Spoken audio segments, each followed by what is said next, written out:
방향 우회전입니다. 전화 응답 방식으로 진행이 됩니다. 이제 다 아시죠? 라디오 청취율 조사 전화를 받게 되시면 EBS FM 백성훈의 5천만의 변호인을 드린다. 부탁드리시면 감사하겠습니다. 이번 청취율 조사 기간에는요, 작지만 5천만 변호인과 정을 나눌 수 있는 선물을 특별히 준비했습니다. 바로 백성훈의 5천만의 변호인 후보가 새겨진 텀블러입니다. 쌀쌀한 날 따뜻한 차 한잔 드시면 어떨까 해서 마련한 선물이니까요.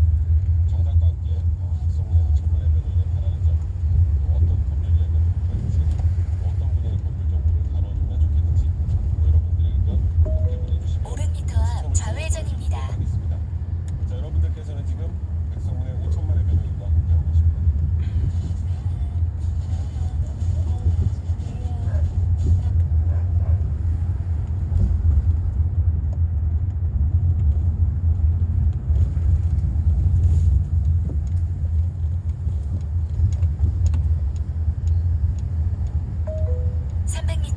센터 교차로에서 포천, 수무 방면 좌회전입니다.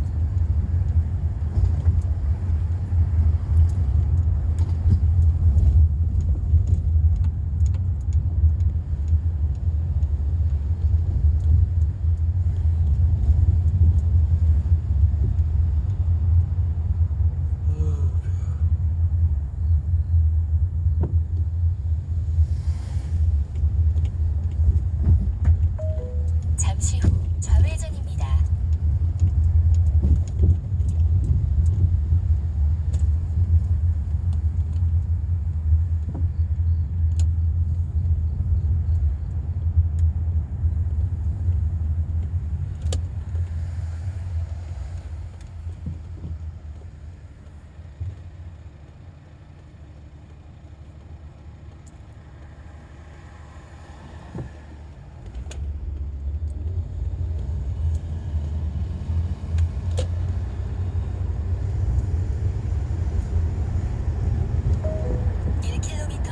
우회전입니다.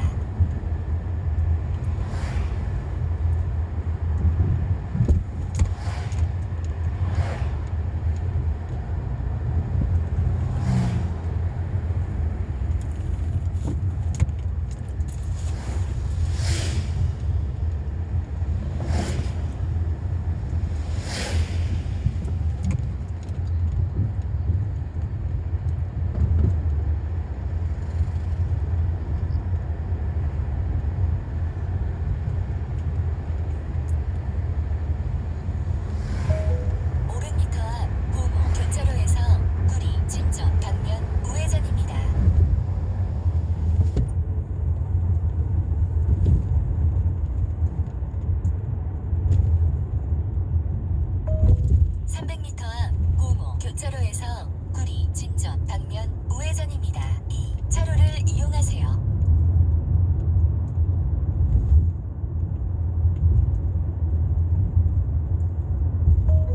잠시 후 우회전입니다.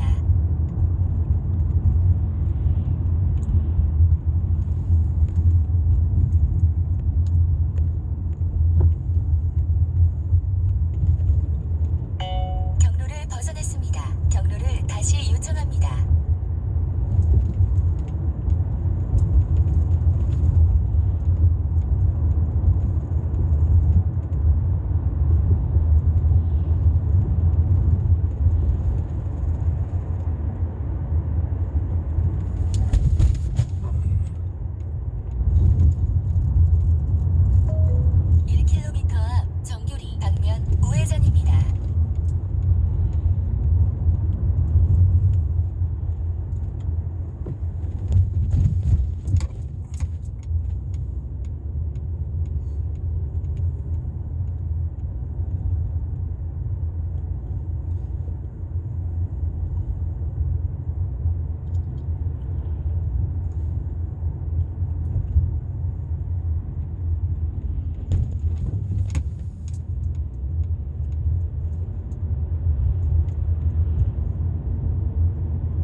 행복한 인생을 위해 따뜻한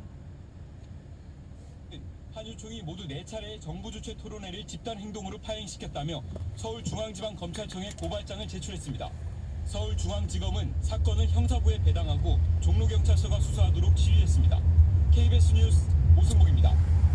경영 고문을 부정하게 위촉한 의혹을 받고 있는 KT 황창규 회장이 잠시 후 경찰에 우회전입니다. 출석했습니다. 경찰청은 오늘 오전 황 회장에 출석해 경영 고문을 위촉한 경위와 역할에 대해 조사를 벌이고 있다고 밝혔습니다. 앞서 지난 3월 KT 세노조 등은 황 회장을 업무상 배임 등의 혐의로 수사해달라며 서울중앙지검에 고발장을 제출했습니다. 이들은 고발장에서 황 회장이 2014년 취임 이후 전직 정치인 등 권력 주변 인물 14명을 경영 고문으로 위촉해 20여억 원의 보수를 지출했다고 주장했습니다. 품질 논란이 제기되어 온 현대기아차의 세타2 GDI 엔진에 대해 현대기아차가 평생 보증을 제공하기로 했습니다. 이번 결정은 집단 소송을 제기한 미국 소비자들과 화해안에 합의한 데 따른 것입니다. 국내 소비자들에게도 미국 소비자들과 동등한 수준의 보상이 제공됩니다. 대상 차량은 2010년에서 2019년형 현대차 소나타, 그랜저, 산타페 등과 기아차 K5, K7, 소렌토 등 모두 52만 대입니다. 이웃 에리트레아와의 20년 분쟁을 종식시킨 아비 아머드 알리 에티오피아 총리가 올해 노벨 평화상 수상자로 선정됐습니다. 아비 총리는 에티오피아와 오랫동안 국경 분쟁을 벌여온 이웃 에리트레아와의 화해를 주도한 공로가 높게 평가됐습니다. 경로를 벗어났습니다. 에리트레아와 경로를 다시 에티오피아는 유정합니다. 1998년부터 2000년까지 국경을 둘러싸고 300m 전쟁이 벌어져 우회전입니다. 양측에서 7만 명이 넘는 사망자가 나왔는데 아비 총리의 화해 추진으로 양국은 지난해 7월 종전을 공식 선언했습니다. 코스피가 외국인과 기관의 동반 매수의 상승 마감했습니다. 오늘 코스피는 전 거래일보다 16.46포인트 잠시 후 2044.61의 우회전입니다. 거래를 마쳤습니다.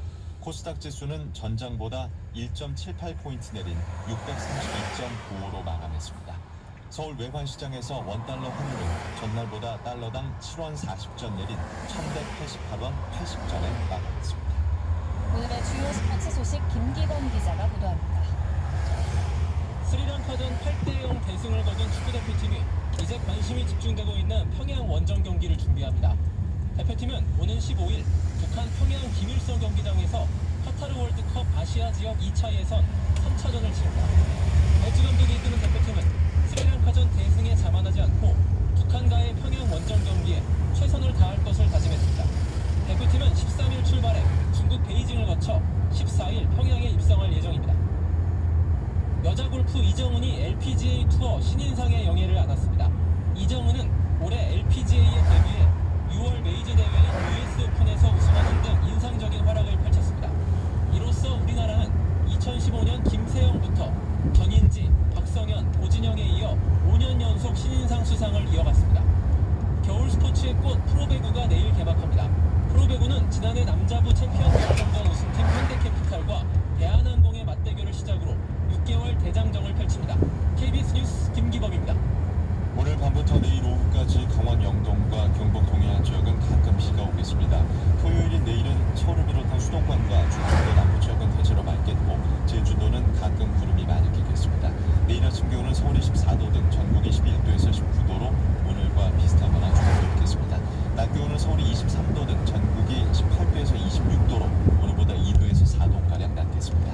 바다의 물결은 동해 전 해상과 남해 먼바다, 서해 남부 먼바다에서 2에서 3m 교차로에서 10m로 법정, 송울보다 10시 반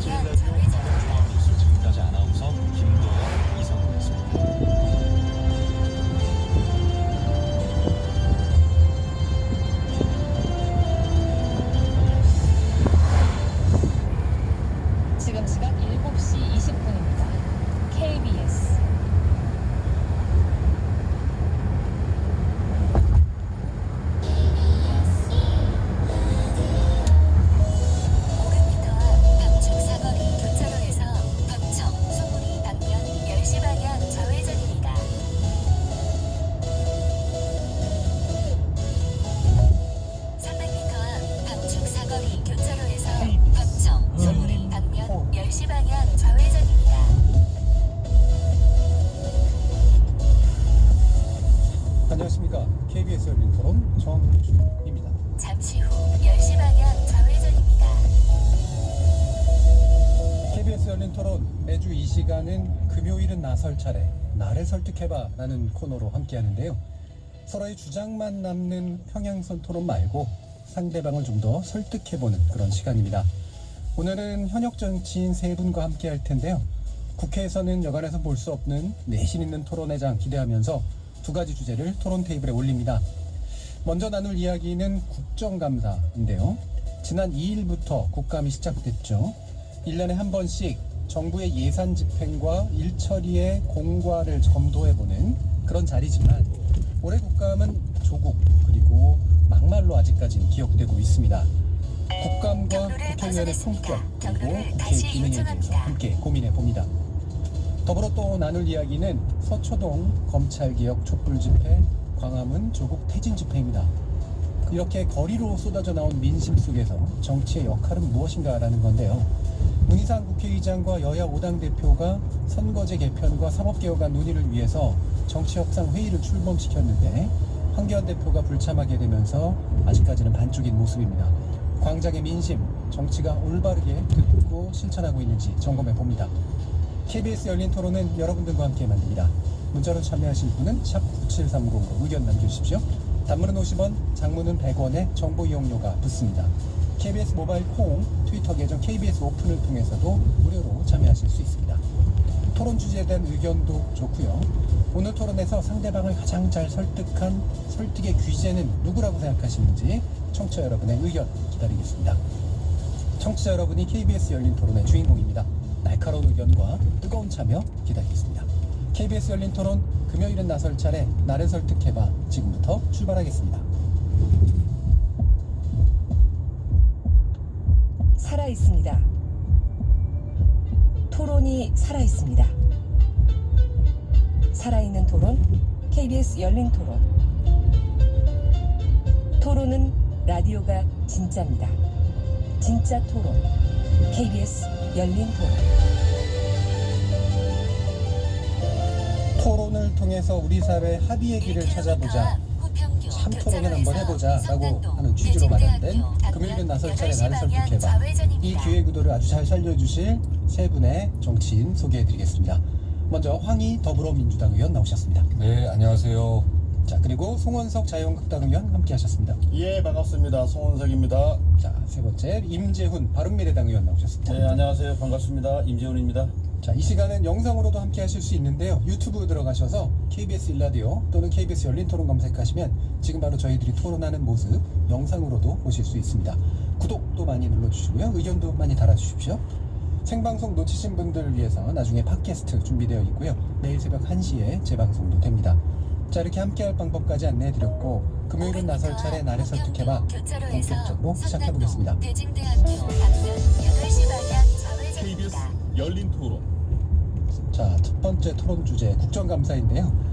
국감 중간정리 의견으로 일단 한번 시작해보겠습니다. 세 분께서 현재까지 국감 20대 국회 마지막 국감인데 어떻게 진행하고 계시는지 의견 들어보죠. 먼저 황희 의원께 듣겠습니다. 네, 아무래도 총선 전 국감이다 보니까 총선을 염두한 정치권의 여러 가지 국감 본연의 업무보다는 정치적인 이런 일들이 좀 많이 있는 것 같아요. 하여튼 그럼에도 불구하고 상임위 각 상임별로 다수의 의원님들은 실제 그 국감 원래 취지에 맞게 아주 성실하게 국감을 임하고 있습니다. 다만 이 이슈가 오히려 이제 이런 정치적 현안에 가리다 보니까 이것이 좀 안타까울 뿐이죠. 그럼 전반적으로 보기에는 지금 언론에 드러나는 국정감사의 모습은 좀 실제와는 좀 안 일치한다 이렇게 좀. 네, 저는 뭐 상당 부분 많은 의원님들이 상당히 국감 취지에 맞는 성실한 국정감사 태도로 임하고 있다고 봅니다. 예. 자유한국당 송원석 의원님. 예, 뭐 대체적으로 좀 비슷합니다. 지금 뭐 많은 의원님들은 그동안에 이제 그 준비를 많이 하셔가지고 정책 국감으로 가고 있다. 기본적으로 그렇게 생각하는데 일부 이제 그 법사위를 비롯해서 일부 상임위에서는 사실은 굉장히 그 분위기가 고조될 수밖에 없죠. 법사위는 지금 2달 넘게 지금 한 3달 가까이 되는데 조국 사태로 전 국민이 지금 서로 다양한 생각을 가지고 예. 분열되어 있는 상황이기 때문에 그런 데는 뭐 조금 이렇게 분위기가 고조될 수밖에 없습니다.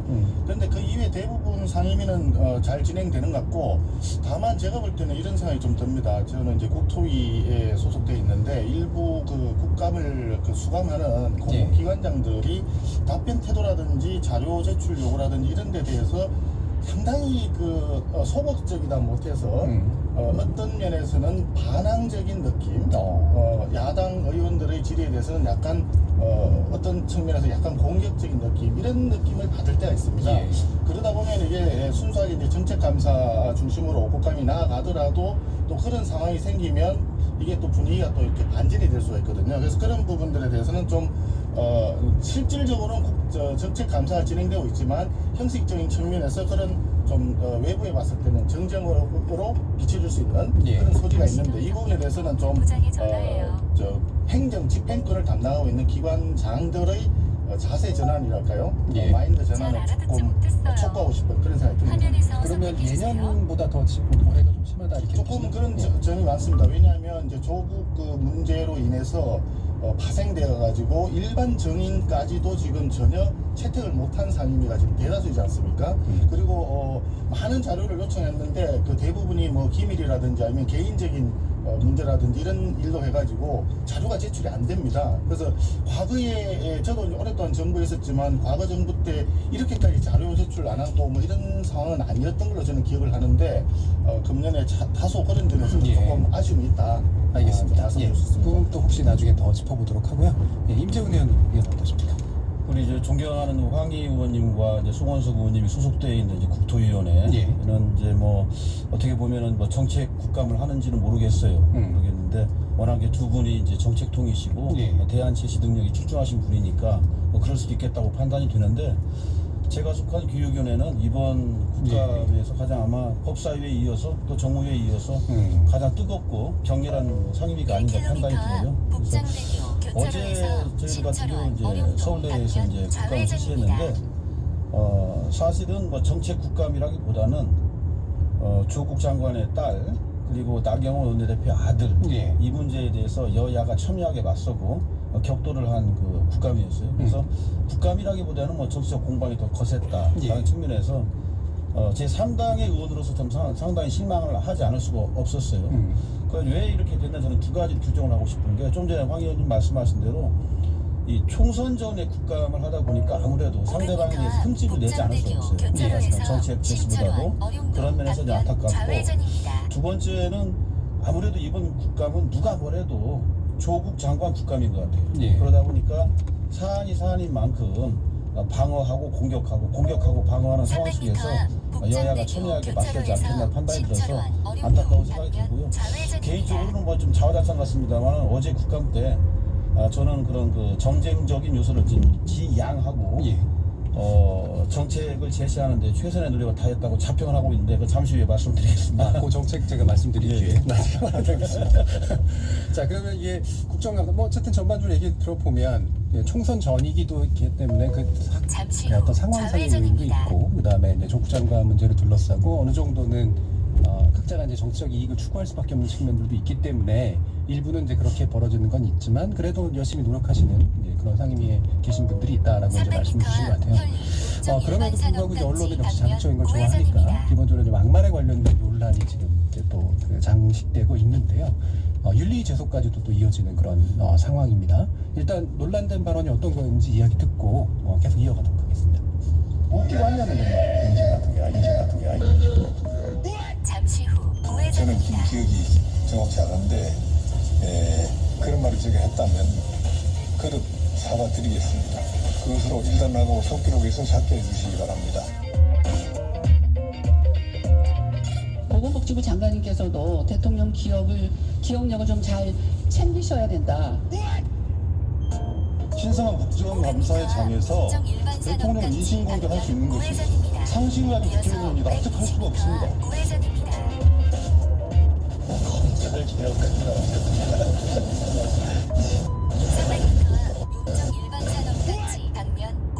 제가 거기에 그 욕설을 했다는 거 이거는 제가 그 기억이 잘 안 나는데 여기 들으신 분도 없잖아요 지금.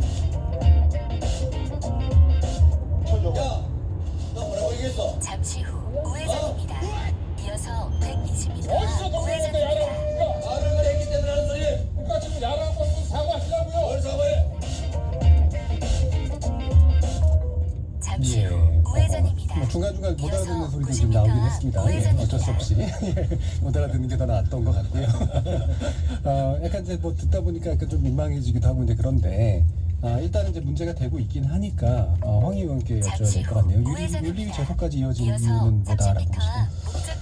예, 이제 제가 이제 초선 의원인데요. 국회의원이 되고 나서 가장 달라진 부분이 뭐냐? 예.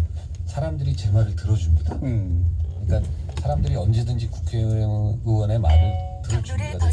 그러면은 그다음 생각이 뭐냐면 정말 말을 조심스럽게 잘 해야 되겠구나.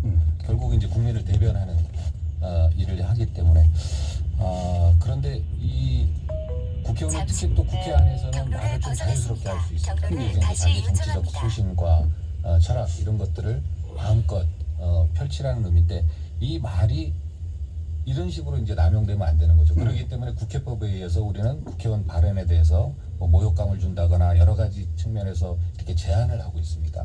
그러면 최소한의 부분들이거든요. 이런 최소한의 부분들을 지키지 않는 거에 대해서는 이게 나중에 또 반복될 가능성이 높습니다. 그래서 이 차후에 되풀이되는 것을 막기 위해서 실제로 이제 윤리 제소까지 할 수밖에 없는 거죠. 한 두 가지 측면을 얘기해 주셨는데 하나는 이제 사실 국회의원이라는 거는 존재 자체는 굉장히 강한 발언력을 가지고 있는 존재인데 그럴수록 발언에 이제 신경을 써야 되는 거 아니냐라는 그런 측면이었었고 또 그러다 보니까 이제 실제 국회 공간 안에서 사실 면책특권도 주어지는 조건인데 또 그렇기 때문에 그게 이제 잘못 활용되면 생기는 문제들 이 부분은 확실히 좀 짚어야 될 것 같다라고 판단을 하셨네요. 자, 근데 지금 여상규 위원장이 이제 맨 처음에 얘기가 좀 나왔고 이 부분 같은 경우에 이제 예전 청문회 문제까지도 겹쳐가지고 아마 좀 더 논란이 되고 있는 것 같은데 한국당 나경원 원내대표는 혼잣말이다 그리고 사과도 했는데 굳이 제소까지 가야 되느냐 이렇게 이제 좀 이야기도 하셨습니다. 이 부분에 대해서 송원석 의원이 어떤 의견이신지 한번 들어봐야겠네요. 예, 기본적으로 말은 그 개인의 어떤 품격을 나타내는 것이기 때문에 그 단어를 조심해서 쓰는 게 당연히 맞다고 봅니다. 특히나 황 의원님 말씀하신 대로 국회의원이라 그러면 다른 사람들의 모범이 될 수 있는 그런 단어와 그런 품격 있는 그 어떤 문장을 사용하는 것이 당연히 맞다고 보는데 지금 이렇게 서로 간에 이제 그 토론이 이렇게 격화되다 보면 다소 이제 분위기가 격앙돼서 그런 말이 나올 수는 있습니다.